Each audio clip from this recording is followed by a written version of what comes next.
Subscribe World Action and Reaction News, warn and press bell button for getting notification of all future updates.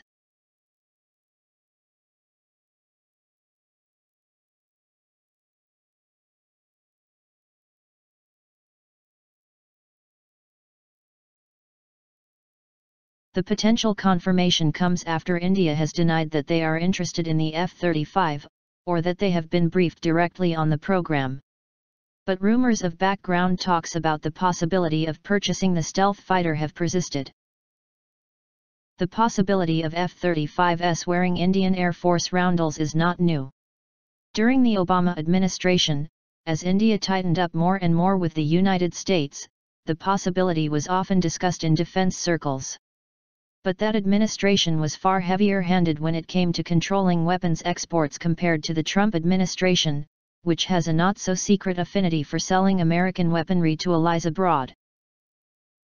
The threat China poses in the region is also accelerating, and India in particular is being faced with Beijing's extraterritorial assertiveness more than ever. The F-35 could go a long way in counterbalancing China's rapidly modernizing air combat capabilities, including the introduction of its own low-observable fighter, the J-20, into service recently.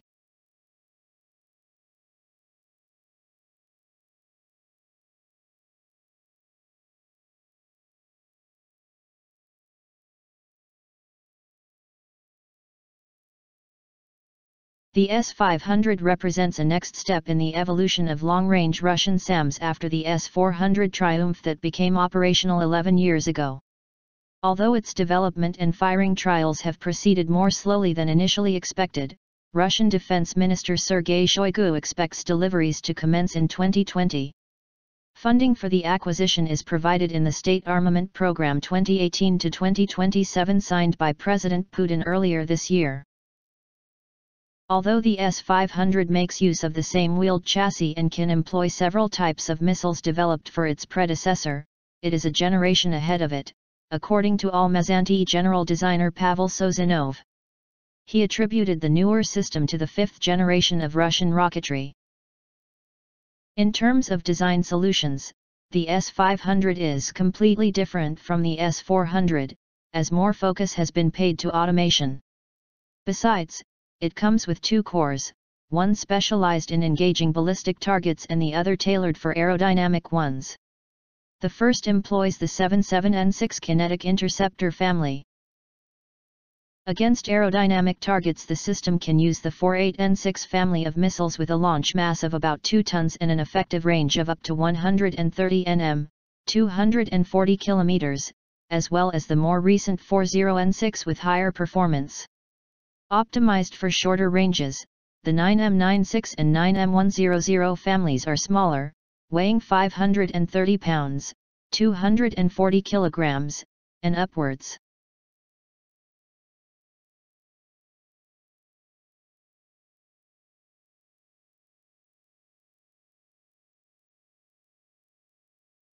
In Pakistan's Nuclear Bomb, A Story of Defiance, Deterrence, and Deviance, academic Hassan Abbas profiles the politicians and scientists involved in the development of Pakistan's nuclear bomb, and the role of China and Saudi Arabia in supporting its nuclear infrastructure.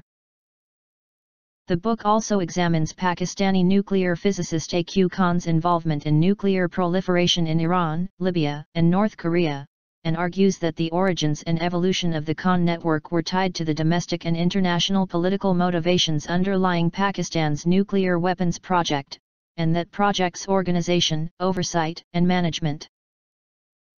It further takes a look at the prospects for nuclear safety in Pakistan in the light of the country's nuclear control infrastructure and the threat posed by the Taliban and other extremist groups to the nuclear assets.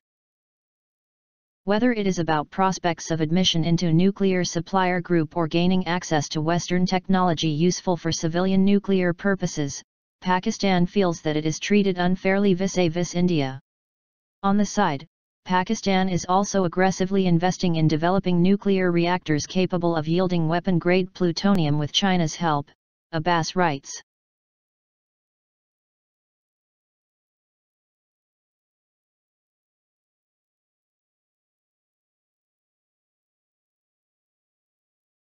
The Reaper has come for the U.S. Air Force's long-serving MQ-1 Predator drone fleet, literally.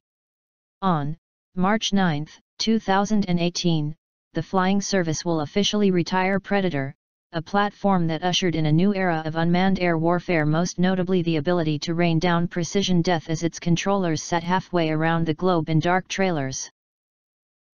The decision to pull the Predator fleet is a previously preempted and controversial one, but its legacy is secured in the form of its supersized cousin, the MQ-9 Reaper, an aircraft that will become the backbone of U.S. Air Force drone operations. And with its elevated importance within the U.S. Air Force inventory, the Reaper is going to gain new capabilities and an expanded mission set, including the ability to fire air-to-air missiles. Just as the MQ-1 leaves the U.S. Air Force's active inventory, the MQ-9 is getting a series of upgrades that will add new elements to its already diverse capabilities list. Presently the Reaper is used for surveillance or strike missions, and the U.S. Air Force is trying to blend these two mission sets more smoothly together. The latest variant of the MQ-9 can fly upwards of 40 hours when not carrying weapons. The Reaper's hardpoints give it the ability to carry a mix of AGM-114 Hellfire, GBU-12 Paveway, and now GBU-38 JDAM munitions. In contrast, its forebearer, the Predator, can only carry 2 Hellfires. Typically a Reaper's external payload totals no more than about 2,500 pounds on a strike mission, but that enables the Reaper to carry 4 Hellfire missiles and a pair of harder-hitting 500 pounds Paveways or JDAMs. In the future, guided micromunitions will give Reapers a deeper and more flexible.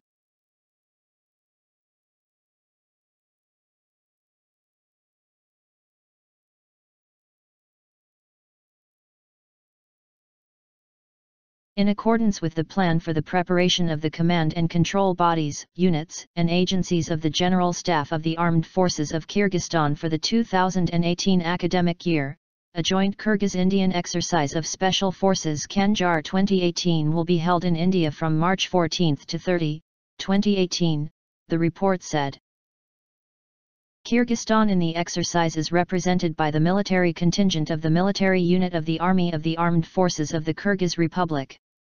Within 2 weeks, Kyrgyz and Indian servicemen will work out the training of special forces for conducting a joint special operation to destroy illegal armed formations in mountainous terrain. In terms of joint training, practical exercises are planned on tactical, mountain, military medical, fire training, tactics of actions and storming premises and survival techniques in extreme conditions. As part of the cultural exercise program, Kyrgyz military personnel will visit the historical attractions of the host country and organize the exposition on the history and culture of Kyrgyzstan for the host country.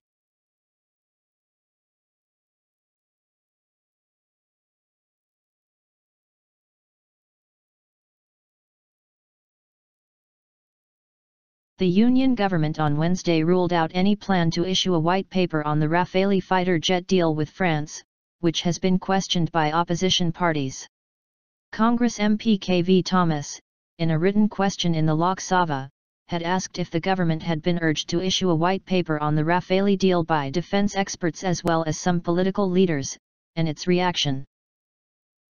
Minister of State for Defense Subhash Bamra replied in the negative to both the questions. No such proposal has been received, Bamra said.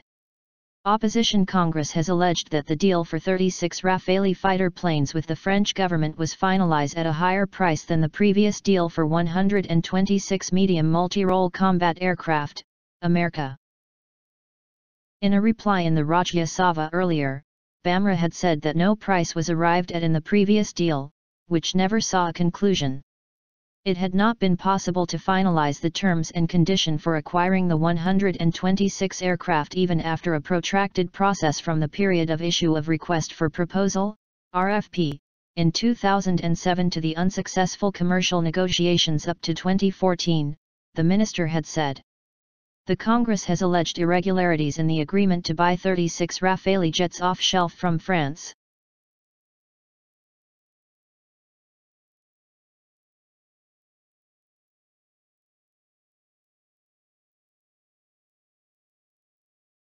China has confirmed it has a warship-mounted electromagnetic railgun, and that sea tests are underway. It's a new weapon that abandons conventional gunpowder for intense but carefully controlled magnetic fields. These can accelerate projectiles to enormous speeds, making them fly further and more difficult to dodge. The gun works by placing a projectile on an armature between two conductive rails. Once an electric charge is driven into the rails, two powerful magnetic fields form to create a Lorentz force blast. Associate Research Fellow at the People's Liberation Army Navy University of Engineering Zhang Xiao had been awarded the Red Banner for her achievements on the eve of the March 8 Women's Day. After hundreds of failures and more than 50,000 tests, Zhang achieved the first shipborne and largest repeating power supply system in the world, the report says. Zhang states in the video profile that a new weapon test aboard a ship was successful, and that she had been responsible for its power supply maintenance and the system simulation.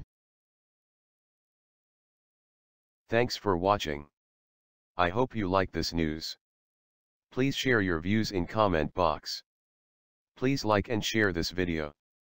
Press subscribe button and bell for auto update to you regarding my channel World Action and Reaction News. Warn.